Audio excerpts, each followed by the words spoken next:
Hey, amazing parents, how are you all doing today? So, what I want to share with you is I want to share a topic on the sense of self for our young people. And where I'm coming from is now that our young people are heading back to school, most of them have headed back to school for the new term. One of the things that I know that will help them through their journey this new school term is having a very healthy sense of self. And where do we come into play? Actually, why is it even very important? It's very important because their sense of self is actually it actually contributes to their self-confidence, their self-esteem. It helps them in making those decisions, making those choices between right and wrong. Having a healthy self-esteem gives them that confidence that we all know that they need and that would help them navigate their journey through school. So the question now is, where do we come into place? How do we help nurture that sense of self? And for parents, we have a lot to contribute to in terms of our children building up their sense of self. Our words, our actions, and our reactions all contribute to whether our children's sense of self will be healthy or unhealthy. One of the biggest ways to actually help nurture that is by actively listening to them. When we actively listen to them, they feel heard and they feel understood. And those two things actually go hand in hand with actually helping to build that sense of self within them. When they feel heard, then they have more confidence to do things. They have more confidence to be able to say no when their friends or their peers tell them to do stuff that they know is wrong. That is what we want to help our children to be able to build that sense of self so that when they go out there and they have to make these choices that they make without us being there, they can make the better choices, having the confidence and not being afraid of if their friends will disappoint them or if their friends will reject them. They have that confidence, internal confidence within them to know that, you know what, this is wrong. This is right. This is wrong. I'm not going to go for it. This is right. That's what I'm going to do, irrespective of other people not doing it as well. So active listening is a very big part. The second part I want to say here is unconditional love. And I know a lot of times when I think about saying it, I'm always thinking, but parents might think, well, they love their children unconditionally. There's no question about that. And yes, we all do love our children unconditionally, but I'm looking from the children's point of view. Sometimes the children can do stuff and we react in certain ways, and our children will make conclusions that we don't love them. We've never told them we don't love them, but they just conclude that we don't love them. And they actually believe that conclusion they've made, unless proven otherwise. So we've got to be mindful of the way we talk to them, even in times when they do wrong things. Because in times when they do wrong things, rather than correct them and we criticize them and shout at them, yell at them, and not forgive them very easily or bring back things that they've done in the past, for to those things for a child, especially for teenagers, they would just conclude that they're not loved. They conclude they're not loved, and that's it. And unfortunately for us, we don't get to hear those conclusions. Sometimes we hear them, sometimes they just internalize them and just say, you know what, this woman doesn't love me, this man doesn't care. And then all their choices are then based from that belief. So unconditional love just means loving them irrespective of what they do. Even as we correct those behaviors, loving them through correcting those behaviors. Really, really important.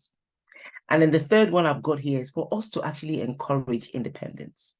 For our children to have a healthy sense of self, we've got to learn to encourage independence where we're not overdoing things for them all the time. We've got to let them be. We've got to let them start doing things for themselves. It really helps them develop that sense of self. And number 4 that I've got here is practice empathy. Always encourage it. Encourage them to be empathetic to people. You also show that empathy as well. Very, very important. Because when they can learn to put themselves in other people's shoes, when they can learn to be considerate and compassionate, then it actually helps them as well build that sense of self, like, okay, you know what, I can do this for someone. I can be there for someone. And it helps them with their relationships and their friendships as well. So those are keys. But irrespective of the fact that I've shared what we can do to nurture them, there's some things that we might be doing that might be getting in the way of helping them to nurture that sense of self.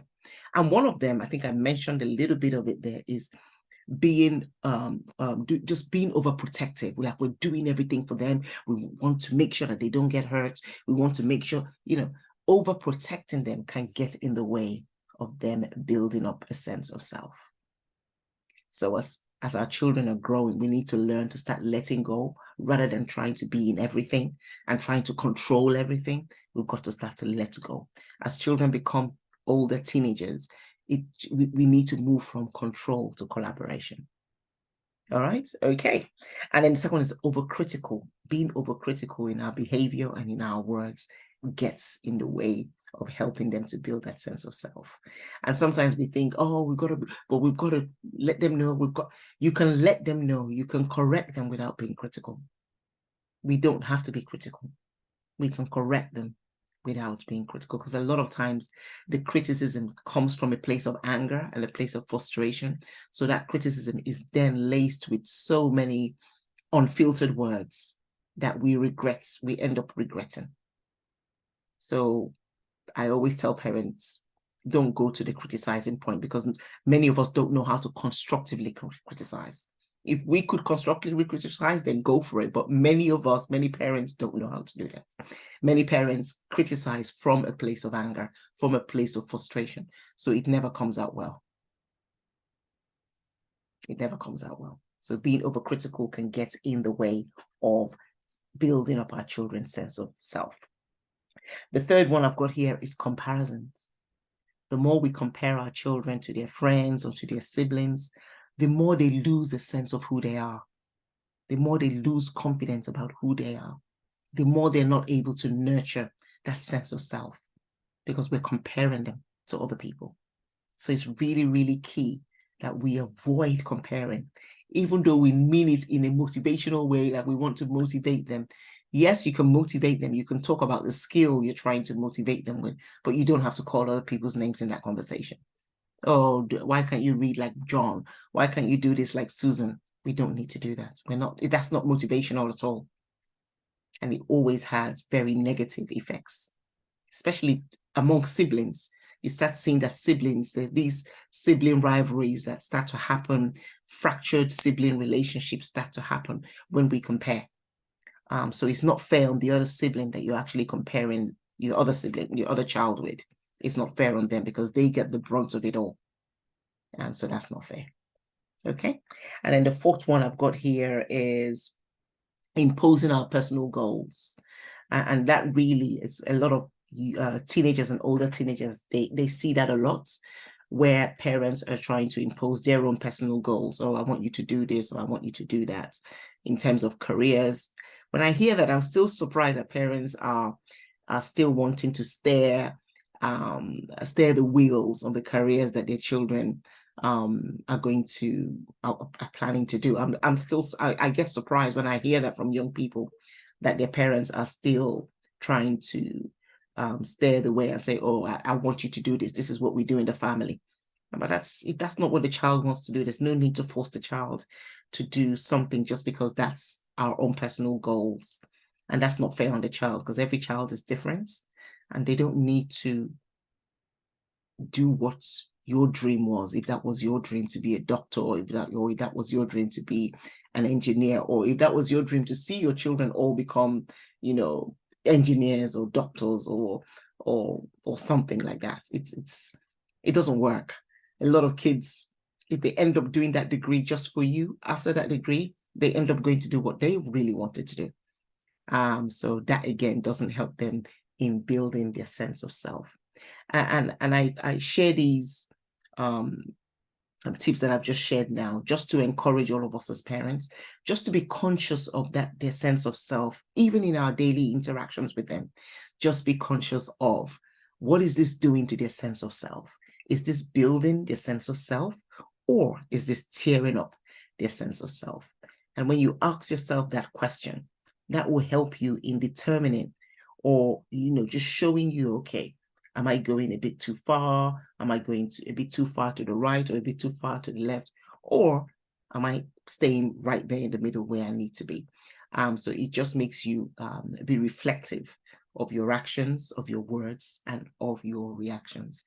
Our children having a healthy sense of self will really, really help them as they navigate through their journey in school and beyond school. And it's a lovely, well, just more than lovely, it's an amazing skill to build because it's continuous. As they grow, they keep on building their sense of self at each stage that they're in. As adults as well, we keep on building our sense of self. The sense of self I had last year is not the same sense of self I have this year. It's gone up a bit. And that's the way it should go. It should always be progressing as time goes on. So that is what I thought I would share with us today. The importance of helping our children nurture their sense of self, and also things that can get in the way of nurturing that sense of self. So I trust that this has helped you a lot. Thank you so much for watching.